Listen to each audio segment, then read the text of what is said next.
Ako pala si Roel Robert Eugenio, ang ama na premature baby. I'm Andrew James Sanchez. Dalawa yung anak ko. Ako nga pala si Rodeo Roman. I have isang children. Elias Arpato. 4 na akong anak. Dominic Espino, have a daughter na 3-year-old. What makes you a great father and why? Para masabi mo mabuti kang ama at maayos kang ama. Siguraduhin mo kapag malaki na siya, pinakikinggan mo yung sasabihin niya. Napaka-importante ng early stages niya, mula 1 year old to 7 years old. Doon kasi mabubuo yung personality ng bata.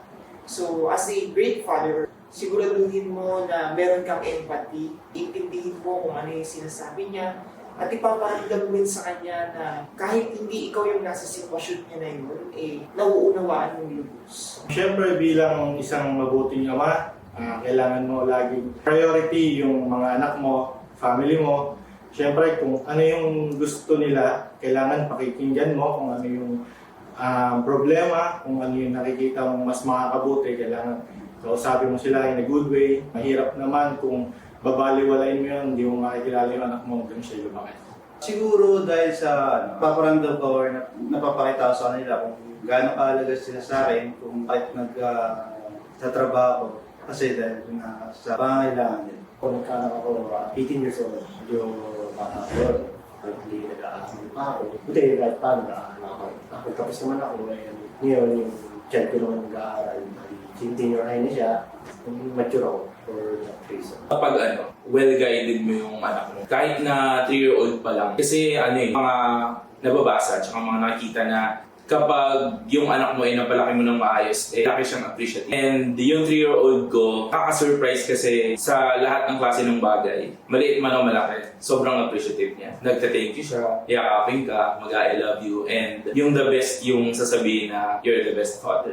How has fatherhood changed you as a person? Malaking factor yung bilang maging ama. Kasi nung binata ka, madali lang yung buhay. Kumbaga, iisipin mo lang pagkagising mo, anong gagawin mo, kakain ka lang, pwede kang hindi magtrabaho. Bilang isang ama, number one, iisipin mo yung provide mo sa family mo, lalo na sa mga needs nila ngayon, para syempre lumaki silang matalino. Puro labas, ganyan. Pero ngayon nagkaroon ako ng anak, sila lang yung iisip ko, kumbaga, pagtapos ng trabaho, diretso agad sa bahay para at least makakapag-banding kami agad. And then, yung natitirang oras ko after work, binibigay ko lang talaga sa akin. Hindi, sobrang ano kasi nagkaanak.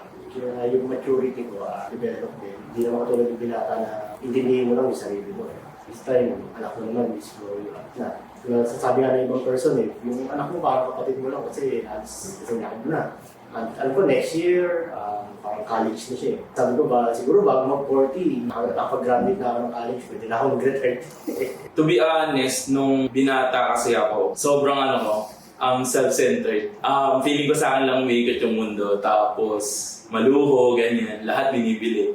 Pero nung tatay ako, siyempre tatay ka na. Uunahin mo yung asawa mo, unahin mo yung anak mo. Tapos, para sa sarili mo, laging panghuli. Laging sila muna kung ano makakabuti sa kanila. Yung kahit sa'yo, kahit hindi na makakabuti sa'yo, okay lang. Binago ng pagiging fatherhood yung buhay ko kasi mas nakita ko yung sarili ko na mas nag-i-strive na mabigay sa pamilya ko kung ano yung dapat na para sa kanila. Talagang hindi mo na iisipin yung mga bagay na para sa'yo lang Kasi lagi yung nandun yung pamilya.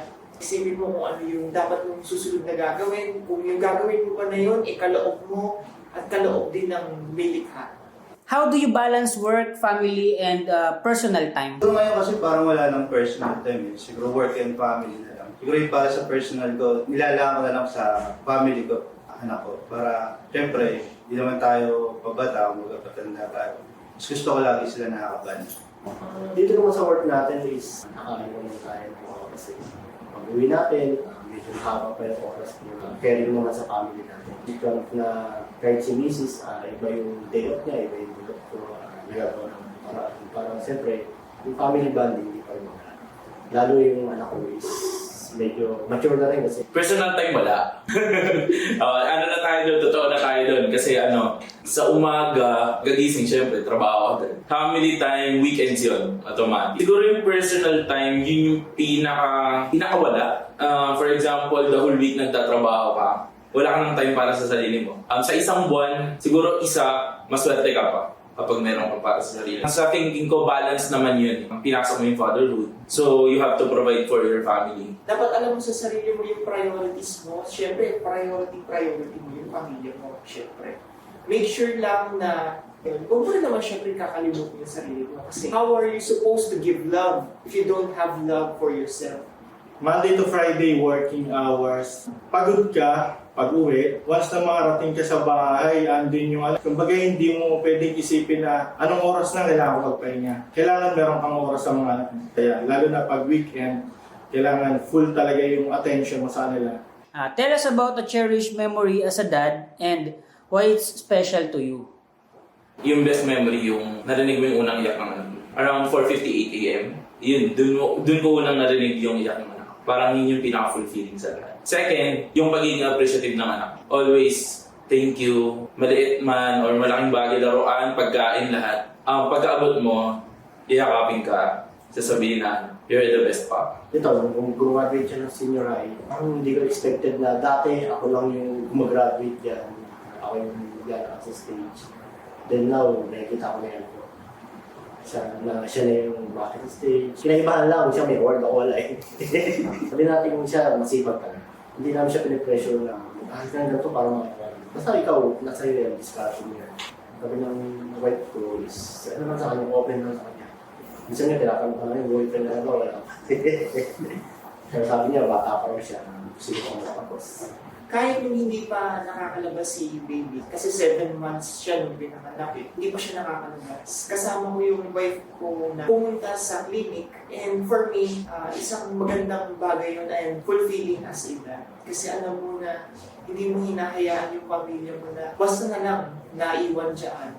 And lalo na nung pagkakataon na talaga namang hindi namin maintindihan kung paano gagawin kasi nga 7 months, almost 10 hospitals yung pinuntahan namin para lang makahanap ng available incubator para kay baby. Ang doktor, i-risk daw namin yung buhay ni baby.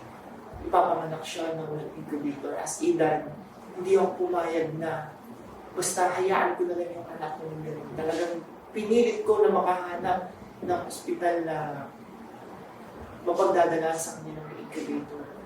Siguro kasi yung apat na anak na yun, di sila isa lang nanay, kumbaga iba-iba yung mother nila. Nagkaroon ng time na magkakasama silang lahat. Yun ang hinahanap ko lagi, magkaroon kami ng bonding na kaming 5 na magkakasama. Kahit na kami sa isang bahay nakatira, naghahanap ako ng time or nag-spend ako tayo talaga na magkakasama kami lahat. Gusto ko mapakita sa kanila na pantay-pantay yung pagmamahal ko sa kanila.